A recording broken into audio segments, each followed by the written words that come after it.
పాల స్వచ్ఛతను కొలిచే సాధనాన్ని లాక్టోమీటర్ అంటారు. ఇది సిలిండర్ ఆకారంలో ఉంటుంది.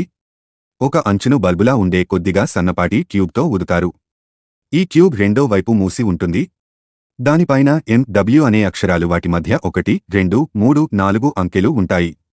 ఈ ట్యూబ్ను పాలు ఉన్న సీసాలో ముంచుతారు. దీని పాయింటర్ పైకి తేలితే స్వచ్ఛమైన పాలుగా గుర్తిస్తారు. స్వచ్ఛమైన పాలు బరువుగా ఉంటాయి. తర్వాత దీన్ని నీటిలో ముంచుతారు.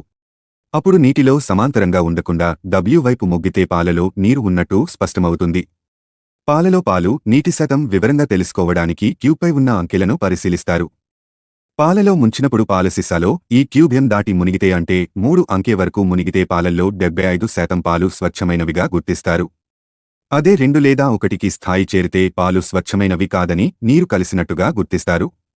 లాక్టోమీటర్ను తరచూ ఉపయోగిస్తూ ఉంటారుగాని దీన్ని ఆధారంగా చేసుకుని పాల స్వచ్ఛతను నమ్మడం అనేది అంతగా ఉండదు. సాధారణ పాలు కంటే స్కిమ్డ్ పాలు ఎక్కువ బరువుగా ఉంటాయి. వీటి విషయంలో స్వచ్ఛతను ఈ పరికరం స్పష్టం చేయలేదు.